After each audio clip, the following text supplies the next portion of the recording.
Bonjour à toutes et à tous. Donc, merci d'être venu à cette 1 heure et demie sur le sujet de pourquoi le changement climatique est-il sexiste, qui est bien sûr un titre qui invite à polémique et à discussion. Donc, le prochain 1 heure et demie, on va explorer différentes dimensions de ce sujet. D'une part, donc, comprendre les conséquences du changement climatique sur les femmes. Ce qui est très clair, c'est que les femmes sont disproportionnellement impactées différemment. En fait, c'est valable pour toute la crise. On sait que quand une crise frappe dans des sociétés inégalitaires, c'est toujours les femmes, les minorités, les groupes qui sont déjà discriminés, qui vont subir des conséquences doublement impactantes. Donc, c'est clair qu'aujourd'hui, le changement climatique est probablement la plus grande menace sur le droit des femmes au XXIe siècle. On sait que vous venez donc d'entendre que les femmes ont 14 fois plus de risques de mourir lors d'une catastrophe naturelle, et on va aussi explorer pourquoi cela. Ils sont les premières victimes, mais elles sont également bien sûr porteuses de solutions, parce que on a jusqu'à maintenant collectivement, autant que société, beaucoup exploré le volet mitigation, donc réduction des émissions carbone. On va maintenant rentrer dans une phase face à ces transformations environnementales. On doit beaucoup plus explorer l'adaptation, les solutions. Et là aussi, les femmes sont très proches d'une réalité qui leur permette donc de développer, de proposer des solutions. Les femmes doivent également prendre une autre place dans les négociations climatiques et dans tous les endroits où on décide de politique climatique. Je ne sais pas si vous avez vu, mais à la COP 26, elles étaient 33%. À la COP 27, ils étaient 34%. Et pratiquement jamais comme leader de la délégation. Et bien sûr, avec une place dans les négociations climatiques qui ne permet pas d'impacter suffisamment. Donc, pour commencer, donc on a pu écouter donc un extrait de podcast Un jour la Terre s'ouvre, qui a été donc produit par Louise Emerlé de chez Louis Média. Et donc, j'invite Louise sur scène. Bienvenue Louise. On l'applaudit un peu de...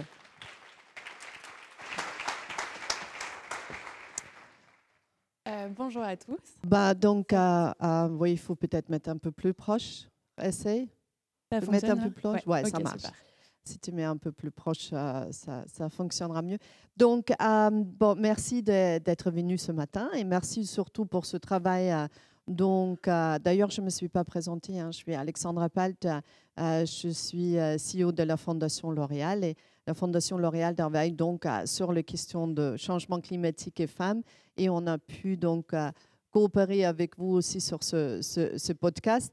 Est-ce que ce podcast a rencontré un succès assez impressionnant? Donc, je te laisse nous raconter un peu la vie du podcast et l'idée, comment c'est venu, l'outil podcast également pour susciter de l'intérêt, pour sensibiliser.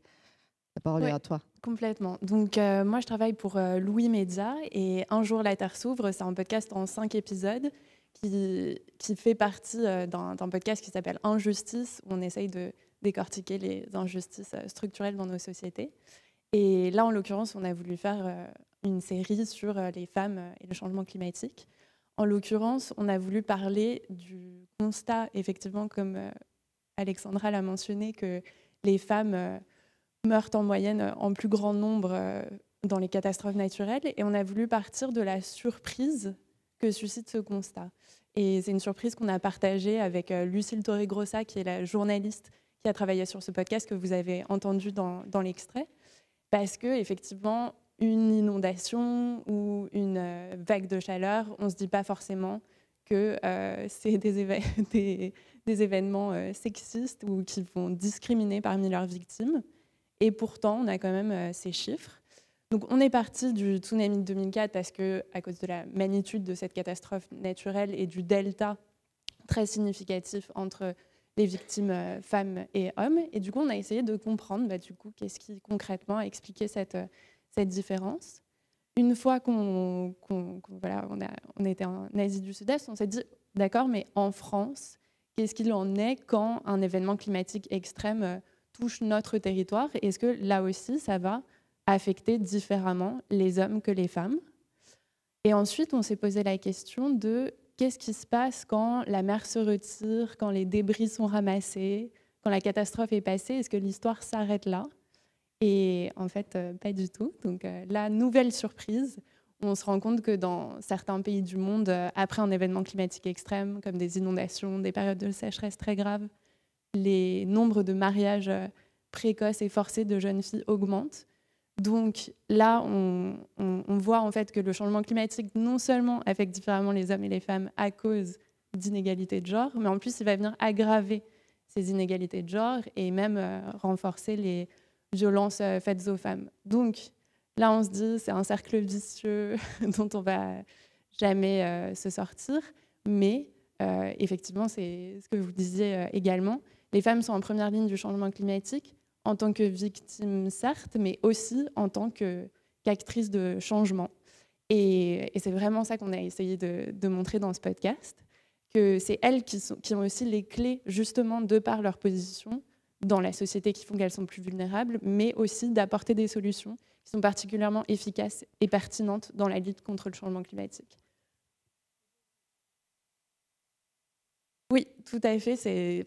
On a eu la chance d'être nommé dans la catégorie documentaire du Paris Podcast Festival. Et je pense qu'en fait, ce qui est intéressant aussi, c'est de prendre le temps de décortiquer tous ces enjeux. Parce que moi, personnellement, j'étais quelqu'un... je suis formée en sciences sociales, je suis rodée sur les questions de féminisme, sensible à l'écologie. Mais pourtant, est-ce que j'avais compris comment concrètement... c'était plus théorique dans ma tête et je n'avais pas forcément compris en quoi concrètement le changement climatique affectait la vie, le corps des femmes. Donc voilà. Donc voilà, tout l'enjeu maintenant, c'est de savoir comment est-ce que les femmes vont être justement prises en compte dans cette discussion, dans la lutte contre le changement climatique. Et ça, c'est toute la question. Mais c'est vraiment important, à la fois pour les femmes, mais pour notre humanité tout entière et pour la lutte contre le changement climatique. Donc voilà. Après, l'autre surprise qu'on a eue avec la journaliste, c'est de se dire effectivement tous ces éléments-là existent, enfin tous ces chiffres existent. Le tsunami de 2004, ça fait presque 20 ans. Donc c'est bizarre en fait qu'on soit surprise 20 ans plus tard par ces faits-là. Et c'est juste, il faut juste les assembler, les analyser. Le fait que la perspective genre n'était jamais prise en compte dans le récit, on en a parlé très peu. Exactement. Ou pas du tout, donc il fallait avoir un intérêt très proactif pour savoir. Voilà, c'est ça. Et ça change ces dernières années, mais d'où, je pense, l'intérêt de ce podcast, d'où l'intérêt de cette table ronde. Donc, merci beaucoup pour ça. Bon, merci beaucoup. On aura le plaisir d'écouter un deuxième extrait tout à l'heure, avant la deuxième partie. Donc, j'invite maintenant... merci, bravo. C'est un super podcast. Et d'ailleurs, toujours disponible sur YouTube, Spotify et Apple Podcasts, si vous voulez écouter, je vous recommande. Donc, j'invite maintenant Najat Vallaud-Belkacem, Frédéric Clouse et Marie Leroy de me rejoindre sur scène.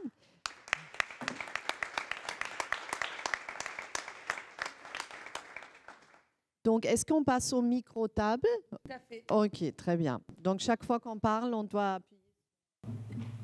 Voilà, on a tout compris.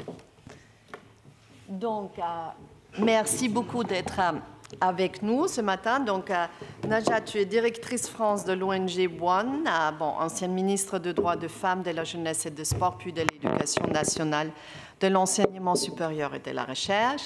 Frédéric Clouse est professeur d'anthropologie au Musée national d'histoire naturelle et Marie Leroy, responsable climat chez Care France. Donc, merci beaucoup d'être avec nous ce matin. Donc, Frédéric Clouse, vous avez beaucoup travaillé sur pourquoi les populations et d'ailleurs pas que les femmes, mais d'autres personnes qui subissent des inégalités, ne sont pas donc égales face au changement climatique. Et donc je vous laisse la parole pour nous parler de ça. Merci. Bonjour à tous. Effectivement, je travaille sur les relations humain-environnement, donc dans toute leur diversité. Et on s'aperçoit qu'il y a des inégalités de genre que l'on a déjà documentées depuis plusieurs années. Alors le muséum, j'en profite, vient de sortir un manifeste qui s'intitule « Aux origines du genre ». Donc un petit document et qui montre que ces inégalités de genre en relation avec l'environnement, elles existent dans beaucoup de sociétés, puisqu'on a une division du travail où les hommes rapportent globalement les protéines, les femmes les glucides, qu'il y a cette division, mais qu'après on a pas une répartition égale, en fait, et que la consommation, les hommes bénéficient globalement d'un régime alimentaire de meilleure qualité, protéines et glucides, et que les femmes, par ces formes de domination, ont moins accès aux ressources, moins d'autonomie, moins de soutien social, et donc sont dominées, et y compris par l'alimentation. Alors, concernant plus spécifiquement les inégalités, aujourd'hui, plusieurs chercheurs et chercheuses travaillent sur les inégalités écologiques et environnementales. Et alors, inégalité écologique, je fais très vite, c'est la responsabilité dans les nuisances, et environnementale, c'est l'exposition aux nuisances et aux risques. Et on s'aperçoit qu'effectivement, ces inégalités environnementales, elles sont fortes et qu'elles affectent les populations défavorisées, les populations au niveau avec des caractéristiques ethniques, des caractéristiques de genre, caractéristiques sociales, de pauvreté. Ce n'est pas uniquement la proximité aux nuisances, la proximité géographique qui est importante à prendre en compte, mais c'est aussi les différences de perception de ces nuisances et aussi les capacités de protection. Et donc ces différents éléments rentrent en jeu, et on voit qu'il y a de fortes inégalités environnementales qui ont été relativement peu, je dirais, documentées en France, mais qui ont été largement documentées aux États-Unis depuis une quarantaine d'années, parce que les minorités, qu'elles soient ethniques, de genre, de catégorie sociale, se sont emparées véritablement de ces sujets et ont documenté les pollutions, les changements, l'accès à l'eau, toutes ces inégalités environnementales. Donc là, il y a un travail véritablement à faire, notamment en France et dans le monde en général, sur ces inégalités environnementales, du point de vue aussi de la documentation et de la reconnaissance de ces activités. Oui, c'est vrai que j'avais lu une étude sur les femmes afro-américaines aux États-Unis qui meurent plus souvent, la mortalité maternelle est plus élevée parce que par les conditions de vie, donc moins la possibilité dans des vagues de chaleur d'avoir une climatisation ou des conditions donc difficiles de vie, et donc la mortalité maternelle est a directement augmenté. Ça, c'est un peu une impensée en France, plus que peut-être aux États-Unis, de regarder cette intersectionnalité. Est-ce qu'aujourd'hui, on avance sur la recherche, sur la documentation justement de cette inégalité, ou c'est toujours difficile à penser, à réfléchir? Alors, ça me fait penser à ce que Louise a dit précédemment. C'est vrai, on a les éléments, on a les statistiques, on a tous les éléments quantitatifs pour documenter les impacts du changement climatique, tous ou une grande partie. On a des informations sur le statut des femmes, la place des femmes, mais on n'a pas relié suffisamment encore ces deux questions. Donc, il s'agit vraiment de prendre cette dimension à bras-le-corps.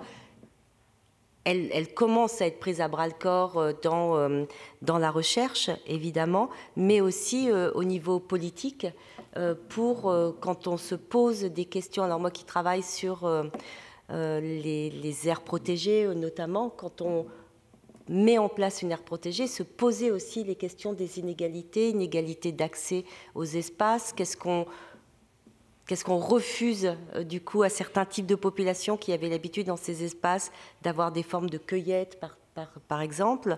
Et puis, est-ce que les aménités procurées par les aires protégées, est-ce qu'elles sont accessibles à tous et toutes? Et donc, c'est des questions qu'il faut aussi mettre sur le devant de la scène politique. Alors, vous allez me dire, c'est pas forcément le rôle des chercheurs, sauf que les chercheurs et chercheuses sont aussi investis dans des conseils scientifiques de différentes organisations. Et il faut toujours remettre sur la table ces questions d'inégalité environnementale et notamment ces questions genrées qui sont alors là, en France, largement passées sous silence. Et on espère quand même que la science et les études informent la politique publique et la décision publique, mais on reviendra peut-être avec toi sur cette question. Vous avez un peu une explication des raisons, est-ce que c'est des tabous culturels, des résistances, comment vous analysez les raisons pour lesquelles c'est un peu plus difficile de parler de ces questions et de poser un regard donc intersectionnel sur la question et aussi sur la question du genre. Est-ce que vous avez des réactions comme, bien sûr, le changement climatique, pourquoi il sera sexiste, c'est une sursensibilité de féministes, ou est-ce qu'il y a une ouverture d'esprit sur ces questions? Alors les choses changent. Petit à petit, mais change, en tout cas, moi, de ce que je vois à proximité, où ces questions-là sont davantage prises en compte. Mais c'est vrai que, alors, en anthropologie, globalement, les activités féminines liées à l'environnement ont assez peu été documentées. On documentait les activités, alors j'allais dire plus prestigieuses, la chasse, la pêche, tout ce qui permettait en fait de... Voilà, où on s'imaginait que c'était ce qui permettait véritablement à la société de survivre et qui était majeur. Or, en fait, on s'aperçoit petit à petit que les activités de cueillette sont extrêmement importantes. Et en préparant cette table ronde, du coup, j'ai interrogé mes collègues anthropologues. Et une de mes collègues qui travaille sur les sociétés arctiques me disait que dans toutes les sociétés arctiques, donc dans tous les espaces arctiques, la cueillette des baies est une cueillette féminine, pas très documentée par rapport à la chasse, mais en fait, elle est indispensable parce que c'est le seul élément qui permet d'apporter de la vitamine C. Et qui permet aussi d'avoir un revenu, puisque les baies sont revendues. Et là, typiquement, comme elle était sur le terrain cette année, le changement climatique est en train d'affecter énormément cette cueillette qui se faisait progressivement et en altitude, ça montait en altitude. Et là, aujourd'hui, toutes les baies sont mûres en même temps, on ne peut pas les ramasser de la même manière, donc ce qui fait un revenu qui décline dans les... Et puis aussi, on peut moins longtemps se nourrir de ces baies. Donc on voit que il faut mettre vraiment sur le devant ces activités féminines qui sont moins perçues comme nobles ou indispensables, ou qui sont du registre de l'intime, dont on prend moins compte. Mais c'est en train de changer. Merci beaucoup, Frédéric. Donc, peut-être juste un petit mot pourquoi. Donc, à la Fondation L'Oréal, notre objectif, c'est de permettre aux femmes de décider de leur vie. Et de pouvoir le mener comme elles l'entendent. Et donc, historiquement, on s'est beaucoup investi sur la question de femmes scientifiques et donc de la promotion et de la visibilisation des femmes scientifiques pour pouvoir contribuer au cours du monde. Et donc, on a décidé de maintenant aussi travailler sur la question de femmes et climat parce que il nous semble essentiel pour que les femmes puissent conduire leur vie autodéterminée, qu'on travaille sur la question de comment agir face au changement climatique qu'elles vont subir et aussi, bien sûr, pour permettre aux femmes de prendre la parole, de proposer des solutions, de dessiner le monde dans lequel elles souhaitent vivre dans l'avenir. Et donc, on a travaillé sur 2 axes, une avec les villes, avec le C40, qui s'appelle Women for Climate, où on essaie d'une part de permettre les mentorats de jeunes entrepreneurs qui proposent des solutions d'adaptation ou de mitigation au changement climatique, et d'autre part aussi de former de climate leaders. Donc, comme les femmes sont trop peu présentes dans les négociations climat, dans les prises de parole, on a donc créé un programme de e-learning, de formation, leur permettant d'avoir d'une part les informations, parce que le prix d'entrée sur les questions est quand même très élevé. Il faut beaucoup d'expertise, donc il faut transmettre cette expertise et en même temps aussi avoir les techniques de négociation, comprendre où intervenir. Et après, on a un deuxième programme qui est donc She Grows the Future avec l'ONG CARE, où il s'agit d'accompagner les agricultrices dans le processus de résilience et d'adaptation. Et donc, Marie Leroy, vous accompagnez sur le terrain des agricultrices et les aider sur ces questions de la résilience. Et donc, on aimerait beaucoup vous entendre sur votre expérience de terrain. Merci beaucoup Alexandra, bonjour à tous, bonjour à toutes, et puis merci de donner l'opportunité à CARE de s'exprimer sur cette table ronde. C'est vrai que ce sont des enjeux qui sont vraiment au cœur de nos actions et depuis de nombreuses années, donc on est ravis qu'ils soient de plus en plus sur le devant de la scène et qu'on ait l'occasion de réfléchir à ces questions. Donc CARE, c'est une ONG qui intervient dans plus de 100 pays à travers le monde, à la fois sur des volets humanitaires et sur des projets de développement, avec un objectif de réduire la pauvreté et les inégalités et avec un focus particulier envers les femmes et les filles. On travaille principalement en milieu rural, donc avec des populations qui sont souvent marginalisées, soit du fait de leur genre, soit du fait de leur appartenance ethnique, soit du fait de leur caste, et donc qui sont des populations particulièrement vulnérables à tout un tas de crises et de pressions.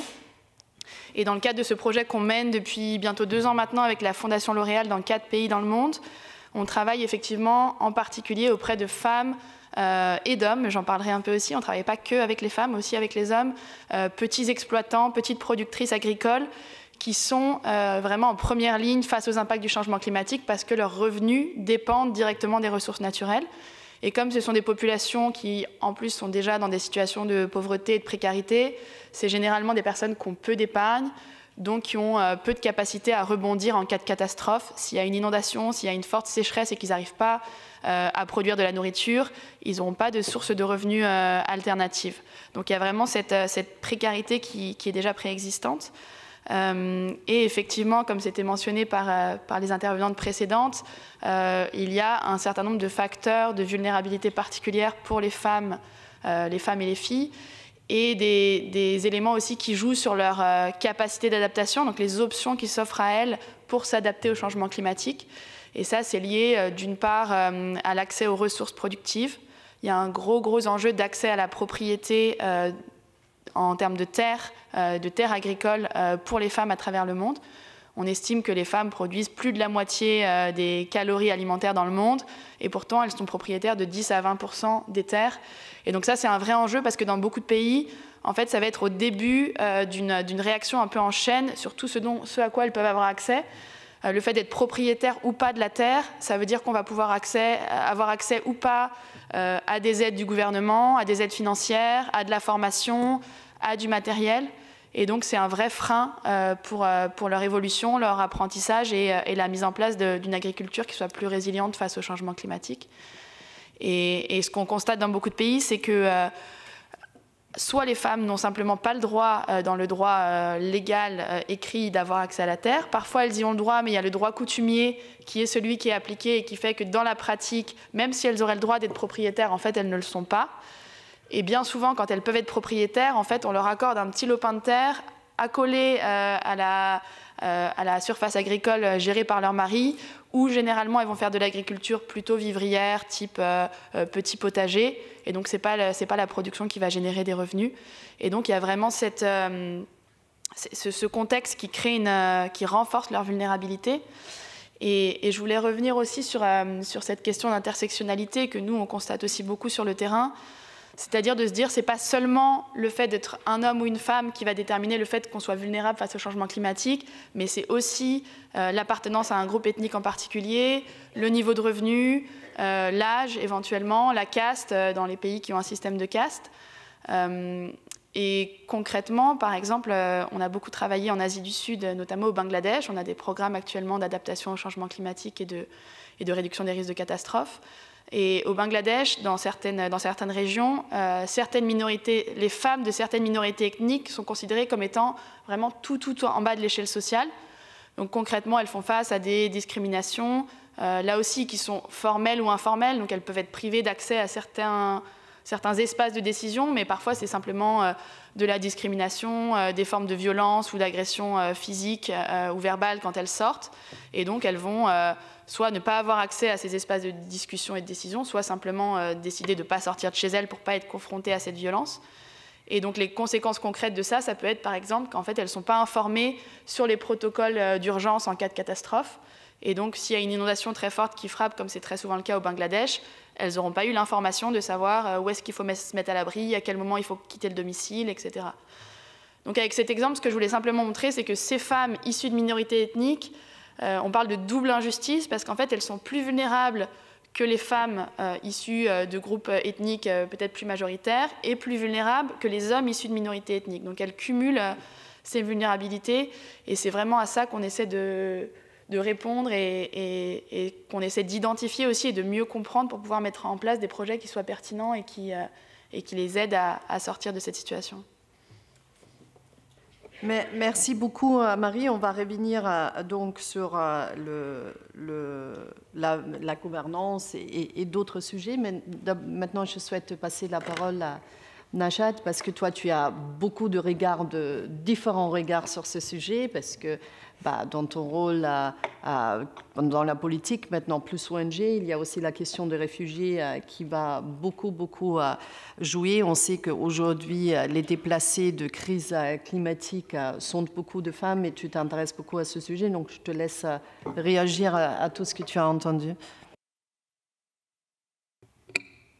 Oui, merci beaucoup et merci pour cette table ronde, franchement très bienvenue, parce que comme vous le disiez en introduction, ça paraît évident quand on regarde les chiffres en fait, mais déjà il faut avoir des chiffres et il faut les regarder. Donc moi j'ai été très sensible au podcast de Louise et pour commencer par là, j'allais dire, Louise a choisi, si j'ai bien compris, de se concentrer dans un premier temps sur l'Indonésie 2004. Il y a d'autres exemples qui méritent aussi qu'on aille y jeter un œil. Par exemple, l'ouragan Katrina qui ravage la Nouvelle-Orléans en 2005. L'essentiel des victimes qu'il fait, ce sont des femmes afro-américaines. Et on retombe sur l'intersectionnalité que tu viens d'évoquer, et leurs enfants d'ailleurs. Donc ça, par exemple, c'est aussi quelque chose sur lequel il faudrait davantage enquêter pour dire une réalité. De la même façon, si on remonte un peu plus loin, quand on s'intéresse au sujet, qu'en 1991, donc c'était pas hier, c'était avant-hier, le fameux cyclone, l'énorme cyclone au Bangladesh, il avait quand même touché et tué 5 fois plus de femmes que d'hommes. Donc il y a vraiment des chiffres comme ça, quand on les met bout à bout, on se dit, mais ça devrait, voilà, c'est systémique, ça devrait sauter aux yeux. De fait, je vous parle d'un cyclone qui date de 1991 et il y a eu très peu de recherches quand même sur ce sujet des inégalités de genre. Alors, la question des grandes catastrophes climatiques, à la limite, c'est peut-être ce qui est le plus facile à mettre au devant de la scène, parce que voilà, on peut le voir.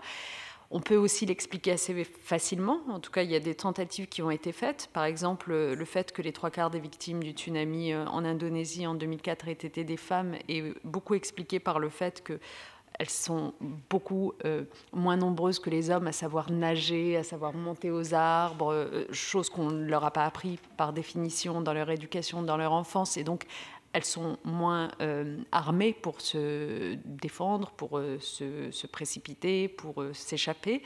De la même façon, elles sont aussi entravées par les vêtements qu'elles portent. Donc il y a cette question-là aussi qui se pose, où elles sont aussi socialement, j'allais dire, cantonnée aux soins des enfants, des personnes âgées, etc. Donc c'est quand même plus difficile pour elles voilà, de prendre leurs jambes à leur cou de façon un peu individuelle. Ce n'est pas un jugement de valeur hein, quand ce genre de catastrophe arrive. Mais du coup, ça interroge beaucoup des normes sociales qui entourent encore ces sociétés-là. Donc, j'allais dire, à la fois ces grandes catastrophes climatiques, c'est ce qu'il y a de visible, et à la fois, il ne faudrait pas oublier la partie émergée de l'iceberg, qui est tout le reste, quoi. Oui, les femmes sont évidemment des victimes du changement climatique de façon disproportionnée. Et ça, pourquoi ? Parce que quels que soient les domaines qu'on regarde, alors Marie a évoqué tout à l'heure le domaine de l'agriculture, donc je ne vais pas y revenir, mais quand on sait qu'elles représentent, ces femmes, 40% de la main-d'œuvre agricole et qu'en effet, elles sont à peine 10% de propriétaires, on comprend déjà leur plus grande vulnérabilité, puisque finalement, elles ne sont même pas en capacité de prendre des décisions face aux aléas climatiques, de revoir en effet la façon de produire, etc.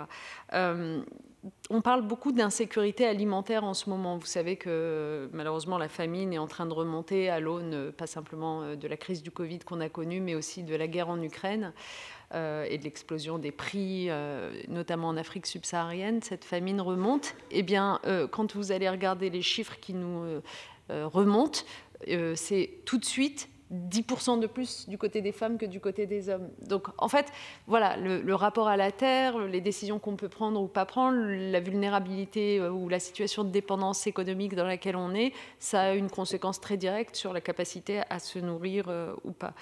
Et puis, il y a d'autres choses. Le changement climatique, c'est évidemment des ressources qui se tarissent, et notamment les ressources en eau, voilà, pour lesquels il faut parcourir un chemin de plus en plus long pour pouvoir y accéder. Et là-dessus, plutôt que de vous redonner des chiffres ou des statistiques, je me suis dit que j'allais vous lire un extrait d'un récit parce que je le trouve tellement parlant.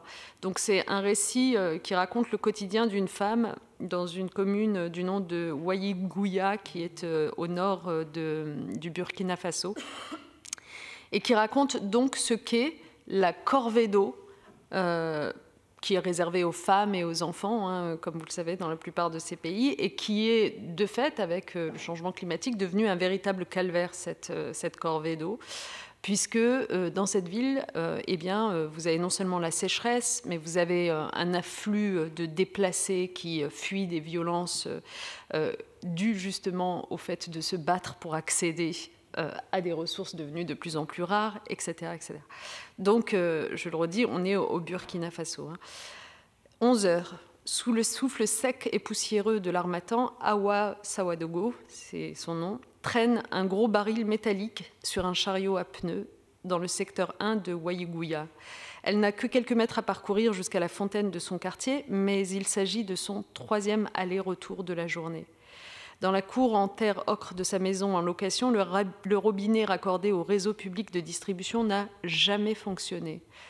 Pas le choix, rétorque cette femme de 40 ans, tentant d'oublier son dos qui lui fait mal, son poignet endolori par une vieille fracture. Ils sont 19 à la maison et les réserves d'eau tarissent vite. Elle a dû fuir à pied Barga, un village situé plus au nord après une attaque terroriste d'il y a 1 an. Depuis, l'autre épouse de son mari reste à la maison car elle a trop peur de sortir. Lui erre en ville à la recherche d'un travail.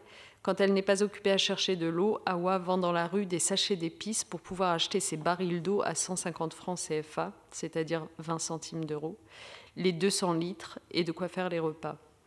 À Barga, là où elle vivait auparavant, l'eau du puits devant sa cour était gratuite. Cette ancienne paysanne n'en manquait jamais pour arroser ses champs de mil. En ville, la terre est trop pauvre pour cultiver, regrette-t-elle. Ouaïgouya, donc la ville, a soif. Pour atteindre les bornes et éviter des queues qui peuvent durer plusieurs heures, les femmes, car il ne s'agit que de femmes, usent de stratégies. Certaines déposent leurs bidons dans la nuit pour réserver leur place avant de revenir à l'aube. Les va-et-vient s'éternisent jusqu'au soir. Ils empiètent naturellement sur le temps de travail et pour les enfants sur leurs devoirs.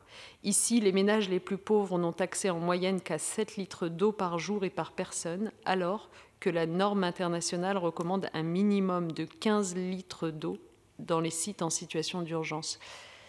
c'est juste pour vous donner une idée de ce que ça signifie quand on dit que c'est devenu de plus en plus compliqué de se procurer des ressources, évidemment absolument indispensables. Donc, et je n'ai pas encore parlé du fait que plus vous vous éloignez pour aller chercher ces ressources, et plus vous êtes soumis, exposés à des violences sexuelles sur le chemin. Ça, je pense que vous le savez. Enfin, je voudrais aussi dire une chose, peut-être qu'on dit plus rarement, c'est que l'urbanisation massive, accélérée du monde joue aussi un rôle important dans tout ça. Parce que la vérité, c'est que dans de nombreux pays du monde, les femmes sont davantage en situation d'insécurité dans ces très grandes villes. On le voit notamment, par exemple, dans les transports, lorsqu'il n'y a pas les adaptations structurelles nécessaires pour répondre à des besoins et à des modes de vie. Toutes ces grandes villes, ces transports sont conçus pour les hommes et pas pour les femmes. Et donc, ça accroît aussi cette espèce de vulnérabilité-là. Enfin, un mot, sans être exhaustive, mais sur les énergies notamment utilisées, par exemple, à la maison, comme les combustibles polluants pour cuisiner, qui sont utilisés évidemment par les femmes et qui ont un impact très, très, très direct sur leur santé. Donc, pour répondre à ta question, Alexandra, en fait, c'est même surprenant qu'on en vienne à poser la question, y a-t-il un impact disproportionné sur les femmes? Oui, de tout point de vue, aujourd'hui, le changement climatique est d'abord un problème pour les femmes, alors même, mais c'est peut-être la deuxième partie de ta table ronde, que c'est peut-être elles qui ont les solutions précisément. Tout à fait, merci beaucoup. C'est en effet la deuxième partie de la table ronde. Je pense que tu as très bien résumé ce qu'on voulait exprimer dans cette première partie sur l'impact disproportionné. Donc, je vous propose, je trouve que c'est très intéressant, ça m'évoque toujours une phrase de Svetlana Alexievitch, qui était prix Nobel de la littérature, et qui dit un témoignage est un destin, des centaines de témoignages sont histoire. Donc, ce témoignage que tu as lu, c'est certes un destin, mais n'oublions pas qu'aujourd'hui, c'est un témoignage que des milliers et milliers de femmes peuvent faire, et donc, c'est l'histoire que nous sommes en train d'écrire. Donc, je vous propose d'écouter un deuxième extrait du podcast Un jour la Terre s'ouvre, et donc j'invite la technique de lancer le podcast. Merci. On est donc au sommet de l'échelle, un échelon crucial, puisque le réchauffement climatique est un phénomène mondial et que l'action de tous les pays est requise sur ce sujet. Comme les femmes sont les premières touchées par le réchauffement climatique, elles devraient avoir une place de choix au sein de ces COP. En 2019, à la COP25, seul un chef de délégation sur 5 était une femme. Quant au pourcentage de femmes dans les délégations, il était de 37%. Dans la préparation de la COP de Paris, j'ai présidé beaucoup de réunions, évidemment, et toujours au niveau, justement, des ambassadeurs ou des chefs de délégation. Et j'ai un souvenir très précis. Je commence à parler, et un de mes collègues, qui est un ami charmant d'ailleurs, parle en même temps que moi.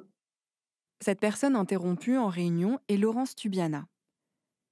Économiste, chercheuse reconnue, diplomate aguerrie, spécialiste incontournable des questions de climat, bref, une pointure. Il continue à parler mais pendant une bonne minute et demie ou 2 minutes.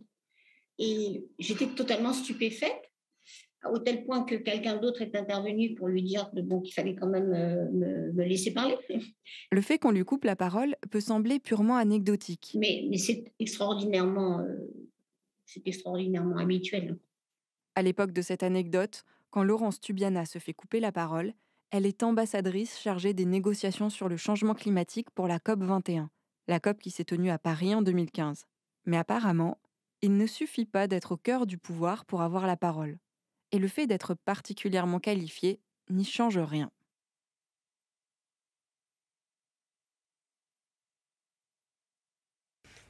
Je pense que c'est une expérience qu'on a toutes vécue. Donc, et voilà, limite rassurant de se dire que c'est ne pas que à soi-même, parce qu'on se met toujours en doute et on se dit en fait, c'est peut-être assez intelligent ce que je viens de dire, mais non, c'est même quand des femmes comme Laurence Toubiana se font interrompre. On peut se dire qu'il y a autre chose derrière. Donc, Najat, toi, tu as dû le vivre assez souvent, donc je te laisse la parole. Oui, c'est marrant. Non, je souris parce que c'est vrai que ça fait toujours du bien de se retrouver dans des assemblées. Pardon, messieurs, c'est vrai qu'il y a quelques hommes ici, mais il y a beaucoup de femmes. Donc, des assemblées quasi féminines pour pouvoir partager ce genre de choses. Oui, c'est une expérience commune. Tu as raison et Laurence Toubiana a raison. C'est une expérience commune dont on connaît pourtant les remèdes, pour laquelle on connaît les remèdes, puisque, en fait, pour le coup, la science a également documenté ça. Ce qui est très important dans une assemblée, quelle qu'elle soit, qu'on parle d'un conseil des ministres ou d'un comité exécutif d'entreprise ou que sais-je, c'est que, pour le coup, le sexe sous-représenté, on va dire, il soit néanmoins représenté au moins à hauteur de 30%. Au moins à hauteur de 30%, parce que c'est vraiment le palier en dessous duquel on a noté qu'en effet, quand le nombre de femmes autour de la table est en dessous de ce palier, elles sont moins écoutées pour ce qu'elles ont à dire que regardées comme des animaux étranges d'une certaine façon, comme des ovnis. Donc l'attention s'envole, on se demande pourquoi elles sont en train de dire ça, quel est l'agenda, etc. Mais on n'écoute pas le propos professionnel qui est tenu. Et ça, c'est quelque chose, j'avoue, que j'ai assez souvent constaté dans les différents milieux dans lesquels j'ai été. Et par exemple, je dois dire que le gouvernement auquel j'ai participé entre 2012 et 2017 était un gouvernement paritaire, 50-50. C'était la première fois d'ailleurs dans l'histoire. Ça a été un peu oublié, mais c'était important. Et ça avait franchement un impact parce que moi, je sentais, contrairement à toutes mes années de politique précédentes, que quand une femme prenait la parole, on l'écoutait vraiment pour ce qu'elle avait à dire. Donc, et ensuite, quand je suis passée dans le secteur privé, dans le comité exécutif dans lequel je siégeais, on était en dessous du fameux 30%. Et dans ce comité exécutif, avec les quelques femmes où on était, avec les quelques femmes qui y étaient aussi, à un moment donné, on a discuté de tout ça et on s'est dit qu'à défaut d'avoir tout de suite le fameux chiffre des 30, ce qu'on allait faire, c'est qu'à chaque fois qu'une d'entre nous prendrait la parole pour dire quelque chose, constatant à nouveau que la plupart des hommes prenaient leur téléphone portable pour répondre à leurs mails, comme par hasard à ce moment-là, eh bien, on s'engageait à systématiquement rebondir les unes sur les autres, les femmes, pour redire la même chose. Et on a joué à ce petit jeu. Bon, après, on a fini par se lasser, évidemment, mais c'était marrant parce que c'était une façon de dire si une seule d'entre nous ne suffit pas à être entendue, on va être plusieurs à le faire. Oui, parce que moi, je voulais dire, à part l'interrompre, ce qui est intéressant aussi, c'est le mécanisme, on dit quelque chose, personne n'écoute, et 3 minutes après, c'est un collègue homme qui dit la même chose, et tout le monde dit « Ah, c'est intéressant, quelle bonne idée !»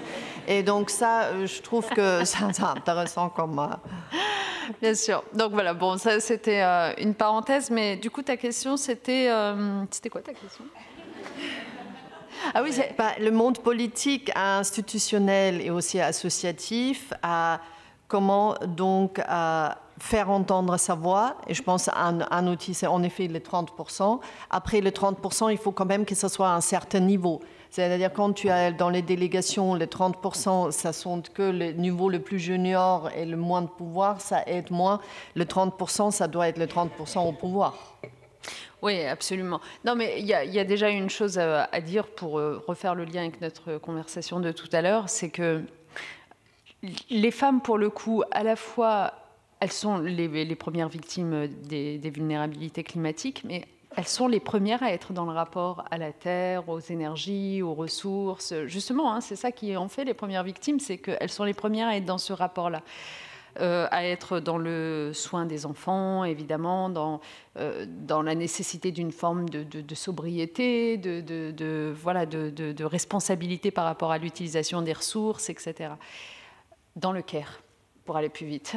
Je mets un temps d'attente avant de dire dans le care, parce qu'il se trouve que nous avons publié un livre avec la philosophe Sandra Laugier il y a 1 an et demi de ça, qui s'appelle « Leçons féministes d'une crise ». La société des vulnérables, dans lequel on tire justement comme constat que en fait, ce dont ont besoin nos sociétés, c'est de ce care, c'est-à-dire le care qu'on définit comme le contraire de la carelessness. La carelessness, c'est la négligence. Le care, c'est le fait de faire attention aux autres, aux individus, aux personnes, faire attention à l'environnement, à la nature.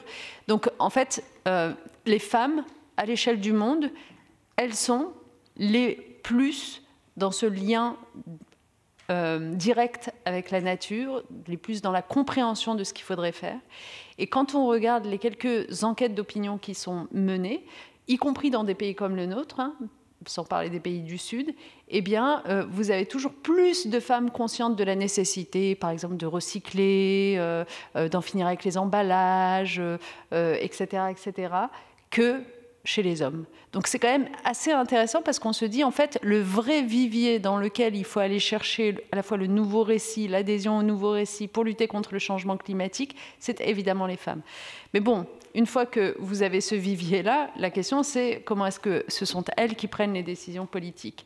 Et là, indéniablement, notamment dans les pays du Sud, elles ne sont pas évidemment autour des tables de discussion. Mais même dans nos pays, quand la crise du Covid a éclaté, pardon de vous le dire, mais dans un gouvernement pour le coup soi-disant paritaire, le Conseil de défense qui était censé s'occuper de la crise du Covid est redevenu exclusivement masculin. Et le scientifique aussi, une énorme dominance des scientifiques. Absolument, absolument. En fait, c'est bien simple et c'est d'ailleurs pour ça qu'on a écrit ce livre avec Sandra Logier. C'est une irritation qu'on a ressentie en se disant mais c'est incroyable, on est dans une période crise Covid, confinement, applaudissements des soignants et des métiers de première nécessité où on a l'impression que enfin, on se rend compte du rôle majeur justement du soin, du care, et que ce rôle majeur est tenu essentiellement par des femmes. 90% quasiment des soignants sont des femmes tout de même. Et en même temps, ces femmes, quand il s'agit de prendre parole dans l'espace public, elles disparaissent. Elles ont complètement disparu des plateaux télé, de l'expertise, du leadership, du récit sur les journaux du monde de demain, etc., etc. Donc c'est pour ça que je vous dis, oui, au Sud, on manque de femmes autour des tables de décision, mais attention parce qu'au Nord, comme disait Simone de Beauvoir, il suffit d'une crise pour que, à nouveau, tout soit remis en question sur les questions d'égalité femmes-hommes.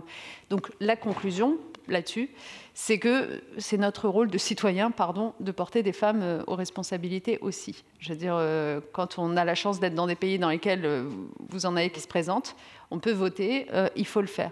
Et puis au Sud, c'est notre rôle pour le coup, au-delà des politiques, mais aussi des ONG, des fondations d'entreprises, etc., de soutenir, je finirai là Alexandra, mais de soutenir les femmes dans leur formation à exercer le leadership. Pourquoi je dis ça? Je finis là. Parce que je me souviens, quand j'étais ministre, d'un déplacement que j'ai fait au Mali.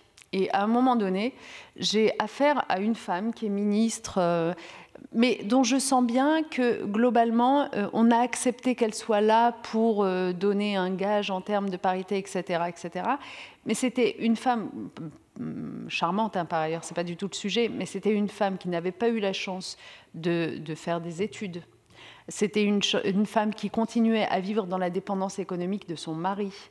Et dans la conversation politique avec elle, j'ai bien senti qu'elle était là, elle était aux responsabilités de façon faciale, on va dire, mais qu'en réalité, elle était totalement entravée dans son action.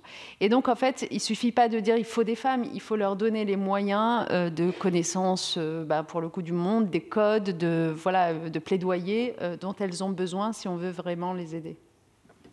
Oui, et c'est vrai, ça résonne beaucoup avec nous pour les femmes scientifiques. La semaine prochaine, on sera à Abidjan pour honorer les femmes scientifiques africaines dans le programme for Women in Science. Et par exemple, nous, on fait pour ces jeunes femmes de formation au leadership, parce qu'ils sont d'excellentes scientifiques, mais pour influencer le pouvoir public, pour prendre la parole, pour parler aux médias, pour porter donc leur parole partout, elles ont besoin de soft skills, d'une formation en plus, parce que ce n'est pas partagé aujourd'hui. Il y a trop peu de rôle modèles, il y a trop peu de partage, comment ça fonctionne. Merci beaucoup, Najat. Frédéric, je voudrais revenir à vous. Sur le terrain, vous dites non, la femme n'a pas la même part de voix. c'est un lien direct avec leur place actuelle dans la société, mais vous avez aussi une expérience à partager, une observation à partager à Mayotte. Effectivement, il y a le problème de l'accès à l'espace public, puisque souvent les femmes sont dans l'espace familier, la maison, l'intime. Et c'est très dépendant de la structuration des sociétés. Et donc aujourd'hui, alors je prends l'exemple, je vous l'ai dit tout à l'heure, que je travaillais beaucoup sur les aires protégées, sur les co-constructions, la gouvernance. Donc c'est un mot qui est extrêmement repris aujourd'hui. Et donc dans cette perspective de gouvernance, de co-construction, on essaye de mettre face à face des parties prenantes, les stakeholders des différentes activités. Alors, une difficulté, c'est qu'effectivement, les activités, quand elles ne sont pas les activités de pêche, que c'est que de la collecte, c'est difficile. On prend plutôt les professionnels plutôt que celles qui font ça dans ce registre familier. Mais il y a aussi des difficultés. Alors, l'exemple de Mayotte est un exemple qui m'avait intéressée dans la complexité. Il y avait une vraie volonté pour la création du parc naturel marin de Mayotte, de donner la place à une pêche très particulière à Mayotte, qui est la pêche au Djarifa, en fait, qui est de la pêche faite par les femmes, avec des grands tissus où elles pêchent devant chez elles. Mais toute la difficulté, c'était quand même la non-connaissance en fait, de la structuration sociale de la manière, structuration de la société, où on a une société matrilocale et matrilinéaire, ce qui veut dire que les biens passent par les femmes, mais matrilocale, c'est que les femmes restent dans leur village et que c'est les hommes qui circulent. Et donc, la difficulté, où on n'a pas pris en compte cette spécificité, et où on voulait immédiatement qu'une femme représente l'ensemble de la pêche au Djarifa, alors que les femmes sont très actives et très connues au sein de leur village, mais qu'elles n'ont pas de lien entre les autres villages. Et donc, il fallait aussi leur laisser le temps de la structuration, parce que ça allait un petit peu, pas à l'encontre, mais c'était pas quelque chose qui était naturel d'avoir tout ce lien entre les différents villages.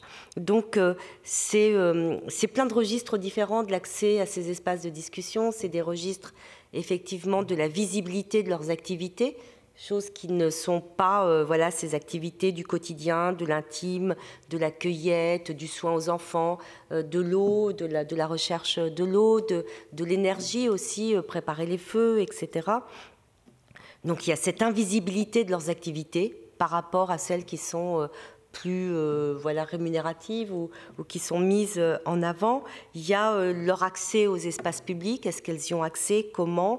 On a vu beaucoup d'exemples.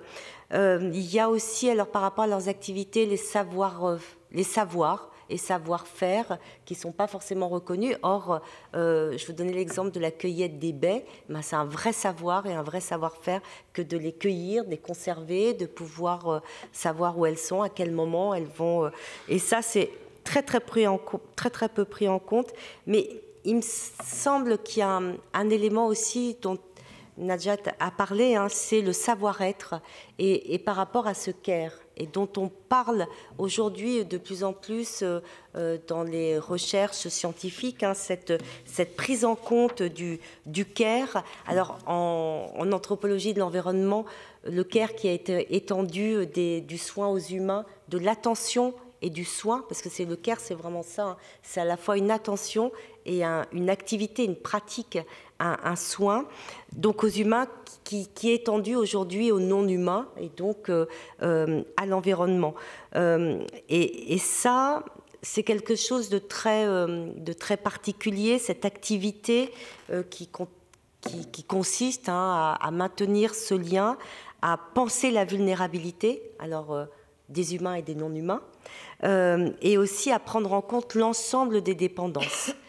Et ce savoir-être, qui est quand même beaucoup partagé par les femmes, ne serait-ce que dans le soin aux humains, mais qu'on découvre petit à petit en l'étudiant dans le soin aussi aux non-humains, il est très peu visible et il me semble aussi important que les savoirs et les savoir-faire. Et donc j'en viendrai au troisième aspect. évidemment, il faut que les personnes, il y a les savoir-faire de la discussion. Il faut non seulement pouvoir accéder aux espaces, mais il y a aussi les savoir-faire de la discussion. Mais ça masquerait peut-être les registres des discussions, qui sont des registres aujourd'hui où on met en avant, dans un cadre de marchandisation, d'urbanisation, de mondialisation, où on met en avant davantage les aspects économiques, politiques, et où ces registres de l'intime, du familier, du care, ils sont assez inaudibles aujourd'hui dans les espaces politiques, que ce soit au niveau local ou au niveau international. Et donc, je compléterai en fait un petit peu en disant qu'il y a bien évidemment la place faite aux femmes, la place faite à leur savoir, mais qu'il faut aussi... Alors, c'est ce qu'on essaye de dire par rapport à cette question de l'érosion de la biodiversité, du changement climatique, qu'il faut aussi revoir nos registres de discussion autour de la nature et notre place des humains, qui est quand même des humains avec une vision assez encore instrumentale de la nature, de domination de la nature. Et que du coup, c'est aussi parce que ces registres ne sont pas ceux des femmes, que les femmes, elles ne sont pas forcément audibles. Mais merci beaucoup. Oui, ça pose la question de relations vivants, non vivants, l'éthique de la considération, des égards, comme Baptiste Morisot disait. Donc, c'est des questions, en effet. Il faut quand même dire que dans l'histoire, ça ne nous a pas toujours servi, nous, les femmes, quand on était associées à la nature ou à connaître la nature, savoir la protéger. Il y avait quand même tout un volet de l'écoféminisme où d'autres féministes ont dit ça nous dessert en fait quand on est associé à la nature, à celles qui savent. Peut-être il faut qu'on accélère un peu parce qu'on voudrait bien vous laisser le temps de poser un certain nombre de questions. Donc on va arrêter d'ici 5-7 minutes. Donc est-ce que vous pouvez juste un peu répondre à cette question d'écoféminisme et de notre relation avec la nature qui peut être, qui bien sûr est réelle, mais aussi qui peut donc être une question dans le combat féministe. Et après je passerai à Marie sur un peu le volet les femmes agents du changement. Oui. Donc, très rapidement. Oui, très rapidement. Alors, juste quand même pour dire que l'écoféminisme, c'est un champ de recherche avec des concepts, c'est quelque chose d'extrêmement intéressant qui mérite véritablement d'être approfondi et on n'est pas dans l'idéologie ou la caricature que l'on veut en faire aujourd'hui. Et donc, effectivement, par rapport à cette question-là, il faut toujours avoir ce point d'attention entre donner la parole aux femmes, ce care, cette identification de nos dépendances et aussi faire attention que la femme ne soit pas associée à la nature comme elle a pu l'être pendant de nombreuses années, parce que c'est quand même un angle qui a permis la domination aussi des hommes sur les femmes. Et donc c'est cet équilibre qu'il faut toujours trouver et qui parfois peut... Il faut faire attention et toujours être... très, très vigilant sur ce point-là, c'est-à-dire les femmes, effectivement, sont proches de la nature, on a parlé du care, mais c'est pas pour autant, dans une société quand même qui largement est une société de domination de la nature, qu'il faille faire ce lien. Peut-être aussi un autre point de vigilance, c'est l'homogénéisation, et ça a été dit, les femmes, elles ont aussi... des caractéristiques sociales, ethniques, et il faut aussi être très vigilant sur l'empilement ou l'intersectionnalité sur ces questions-là. Donc je vais très vite, mais soyons toujours vigilants par rapport à dire voilà, les femmes sont du côté de la nature, c'est ce qui nous a quand même permis ces dominations. Marie, sur le terrain, comment... Parce que maintenant, on a vu donc le changement climatique impacte disproportionnellement les femmes. On voit que imposer leur voix, être entendu, les solutions, ce n'est pas simple. Il faut encore se battre pour cette place. Pourtant, elles sont vraiment porteuses de solutions et on a besoin de femmes comme acteurs de changement sur le terrain. Qu'est-ce qu'on peut faire? Qu'est-ce qu'elles font? quelles sont les conditions dans lesquelles elles peuvent réussir à pousser donc des solutions pour les femmes, portées par les femmes.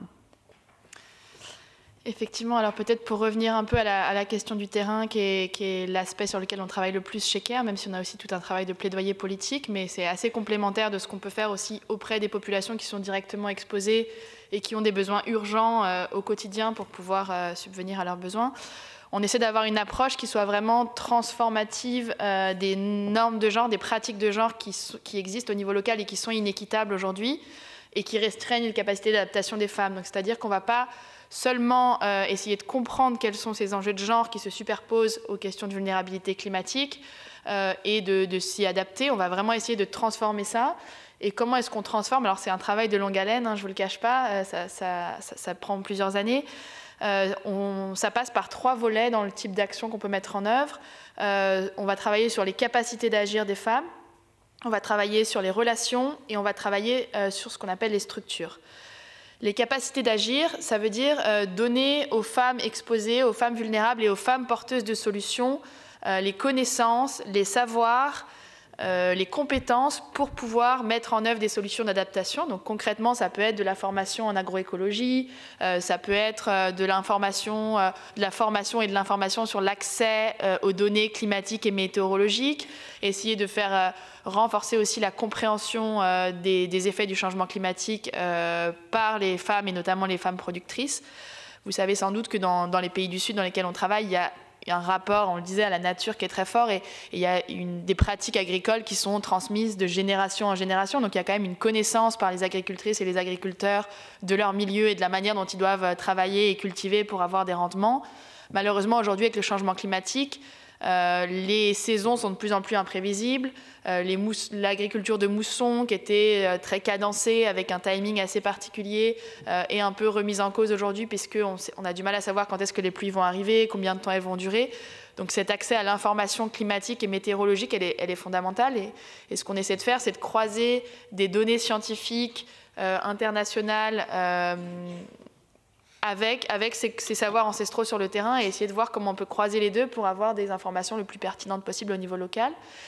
Et donc on a tout ce travail de formation, de renforcement de compétences. Il y a un volet qui est très important aussi, c'est renforcer le leadership des femmes, donc vraiment leur confiance en elles, leur estime d'elles-mêmes, parce que parfois, bien sûr, il y a tout le poids de ce cadre normatif des pratiques, mais il y a aussi parfois, simplement en essayant de renforcer leur confiance en elles, elles vont plus oser soit prendre part dans des instances de décision, soit aller sur les marchés un peu plus éloignés pour vendre leurs récoltes. Parfois, c'est vraiment juste une question d'oser.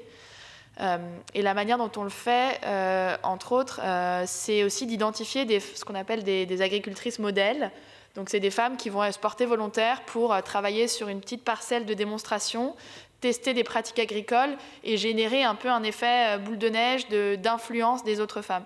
Et vous pouvez imaginer que ça a beaucoup plus de pouvoir d'avoir une femme agricultrice dans une communauté rurale en Inde qui teste des choses et qui témoigne auprès de ses pairs que d'avoir un expert, un scientifique ou une ONG qui vient leur dire « Regardez, j'ai la solution à vous proposer, on l'a testée ailleurs, je vous promets que ça marche ». Donc il y a vraiment cet effet de partage aussi entre pairs. Et donc ça amène au deuxième volet de cette approche transformative, c'est les relations.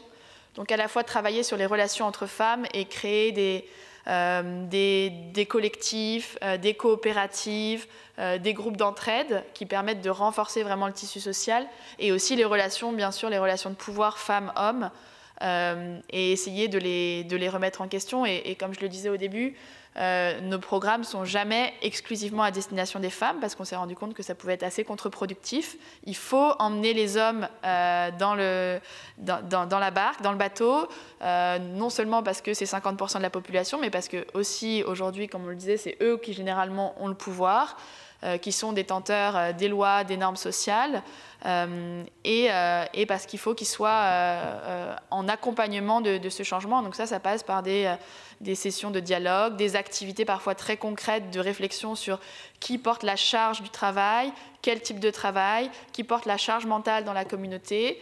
On se rend compte bien souvent que en fait, tout le travail qu'on appelle reproductif, qui est porté par les femmes, initialement, il n'est pas pensé comme du travail. Donc quand on va dans un village en Inde, qu'on demande, les femmes et les hommes se réunissent, qu'on leur demande à quoi ressemble votre journée, quels sont les moments où vous travaillez, ils vont citer les travaux des champs, ils vont citer le travail rémunéré dans le bâtiment ou chez des employeurs.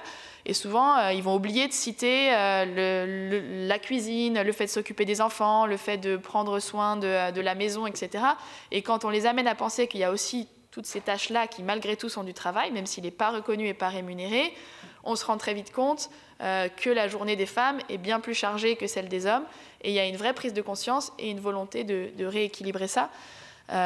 Et généralement, quand je parle de ça, on me demande souvent, mais est-ce que finalement, comment réagissent les hommes? Est-ce qu'il n'y a pas un peu aussi un retour de bâton des hommes à qui on va venir dire qu'il faudrait qu'ils travaillent un peu plus? Mais souvent, il y a aussi une compréhension que ça va être au bénéfice de la famille, du foyer ou de la communauté, et que finalement, ça va permettre d'être plus efficace de manière générale.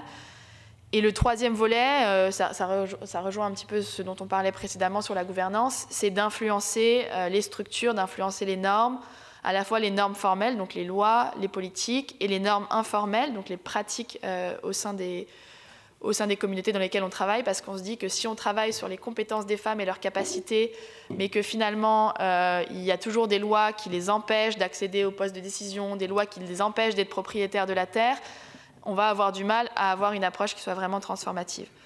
Donc c'est vraiment sur ces trois volets-là qu'on agit. Et il y a peut-être un dernier point sur lequel je voulais aussi un peu attirer l'attention, dont on n'a pas trop parlé jusqu'à maintenant, sur ces questions d'accès au pouvoir et aussi d'accès aux ressources. C'est la difficulté pour les petites organisations, les petites ONG ou associations portées par des femmes d'accéder au financement climat. Et ça, c'est un sujet qui est souvent un peu laissé de côté.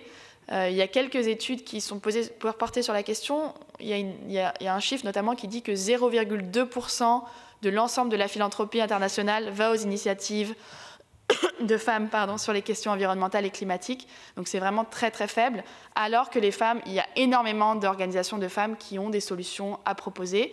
Simplement, c'est souvent des organisations très petites, pas très structurées, qui n'ont simplement pas les moyens en fait, d'appliquer, de postuler aux financements climat internationaux, qui n'ont pas les ressources, qui n'ont pas les codes pour monter ce type de projet.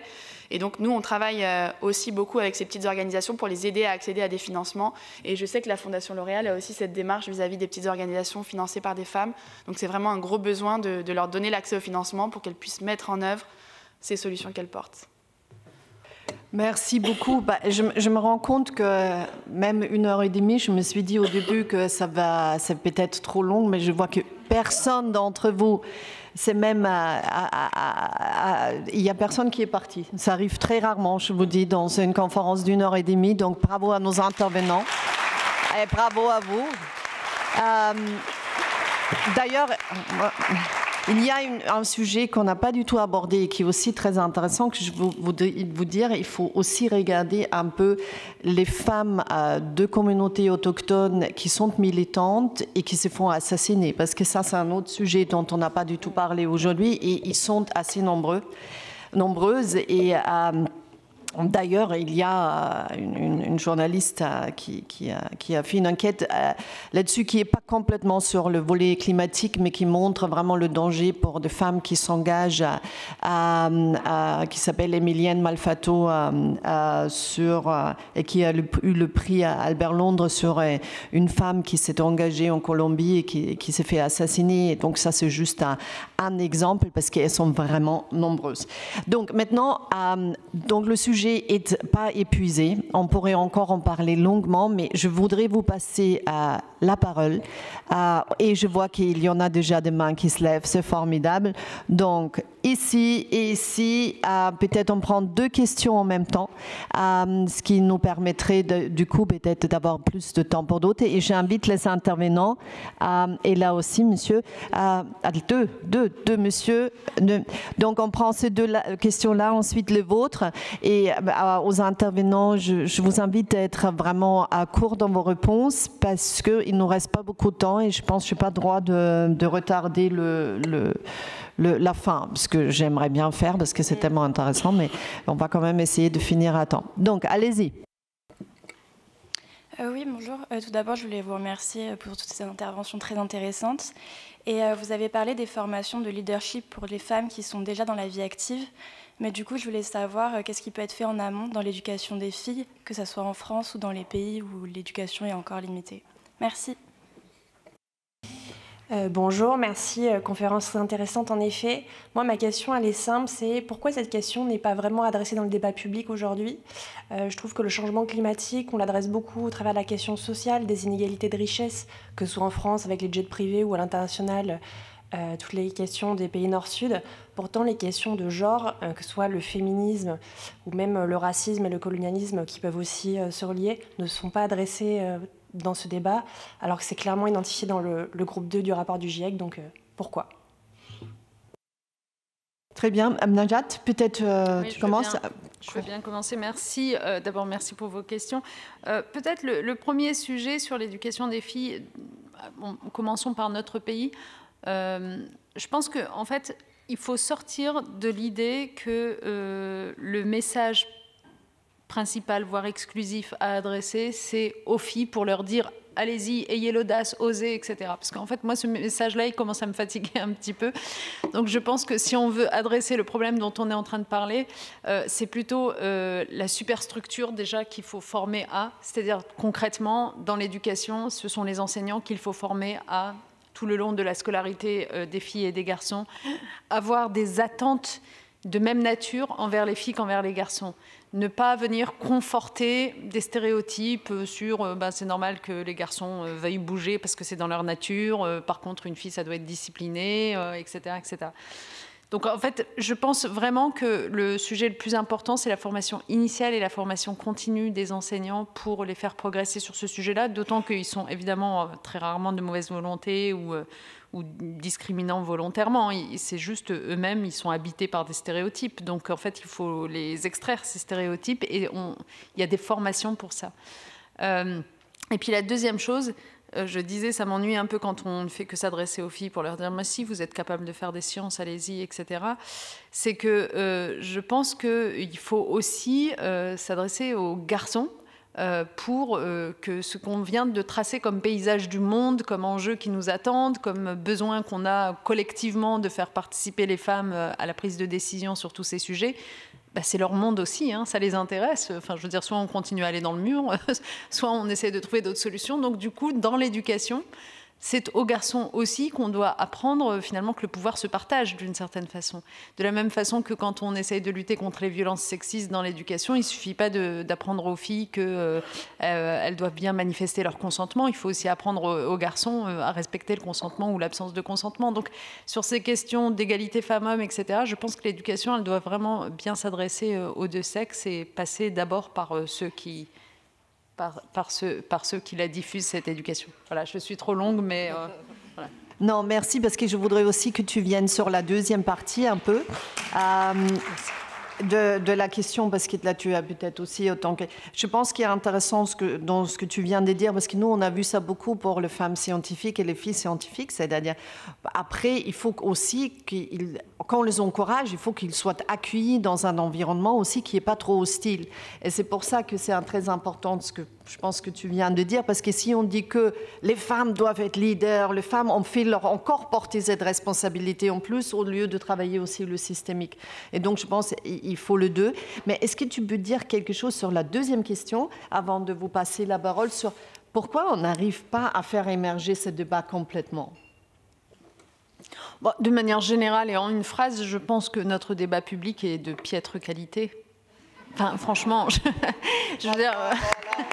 Non, mais c'est triste, je préférerais ne pas avoir à faire ce constat, mais honnêtement, tout ce qui n'est pas buzzant, clashant immédiatement, etc., sulfureux, passe difficilement les radars. Donc là, on est en train de parler d'un sujet de fond qui nous engage sur du long terme, qui est sérieux, qui impose aussi de remettre en cause un certain nombre de nos cadres de fonctionnement. Donc on aurait besoin d'entendre des chercheurs. Est-ce qu'on entend des chercheurs à la télé, dans les débats publics? Non. Donc en fait, là aussi, c'est notre rôle de citoyen de réclamer autre chose. C'est pas seulement au moment du vote qu'on peut réclamer autre chose, c'est aussi par nos choix de consommation télévisuelle, culturelle, etc. Peut-être, Marie, sur le terrain, leadership des filles, encouragement, donc vous avez déjà expliqué, vous travaillez justement sur cette aider les femmes, mais aussi le système. Pour les filles, vous avez également ce genre de stratégie?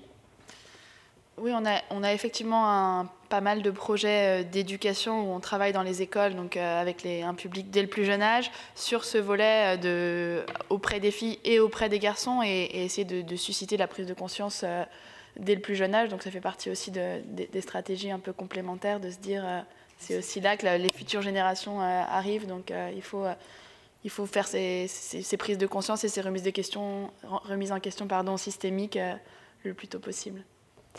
Je vais passer la parole aux deux messieurs qui voulaient poser des questions. Vous, s'il vous plaît, c'est devant. Il faut appuyer, comme nous, sur le petit bouton rouge. Oui, merci d'accepter les hommes pour ces confrontations d'idées extrêmement riches. Félicitations à la Fondation L'Oréal qui œuvre de façon systématique pour la cause des femmes. Je voudrais juste vous poser une question, c'est est-ce que les confrontations d'idées uniquement entre femmes vous permettent d'améliorer ou superformer les confrontations d'idées qui sont faites en embarquant tout le monde? Et la deuxième question rapide, c'est est-ce que les Inuits vous ont apporté quelques enseignements sur la façon dont les femmes arriver à porter le message dans un environnement climatique extrêmement sévère? Merci. Monsieur, vous avez eu des questions? Vous nous avez expliqué que les femmes étaient plus présentes dans le care et beaucoup plus proches du vivant dans sa situation que les hommes, et donc plus conscientes de la menace, mais qu'elles étaient loin d'être les plus écoutées et aussi éloignées de la prise de décision.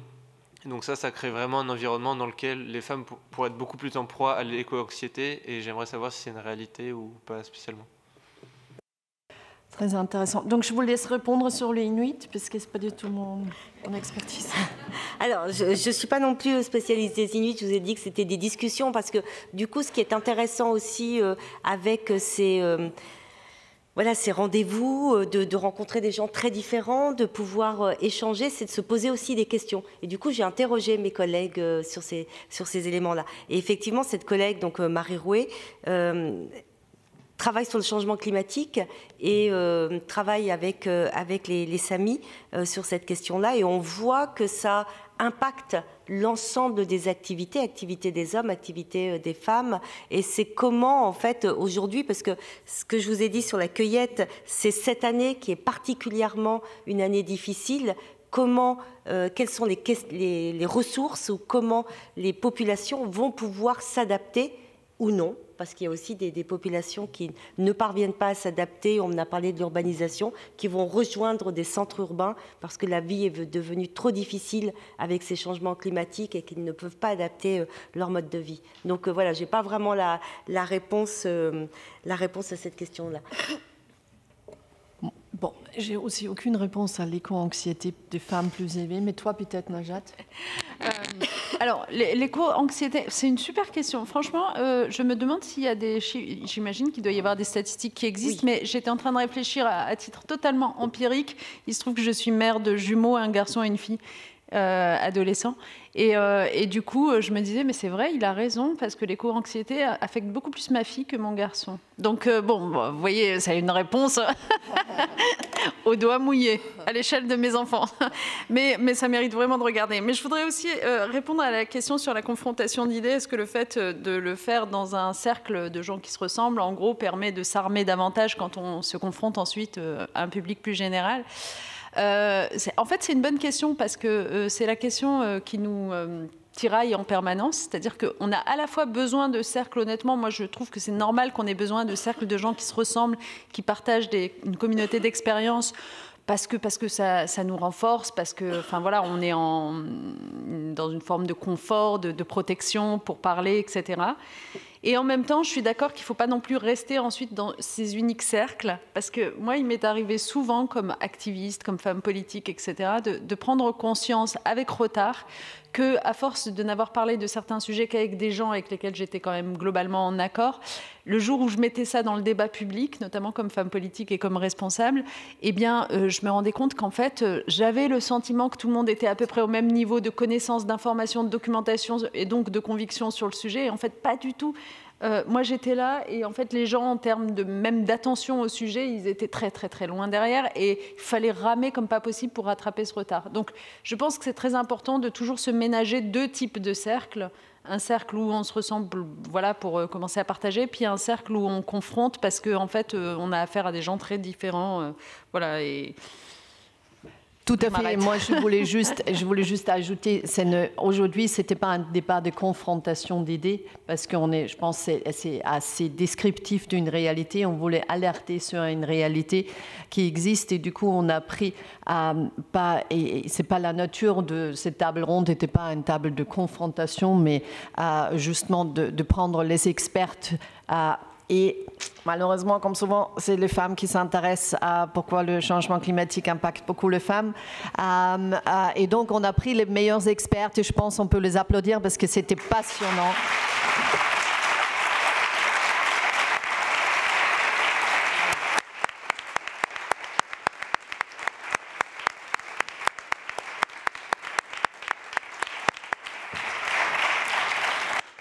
Je vous remercie beaucoup pour votre participation et votre présence et vous souhaite une très bonne journée.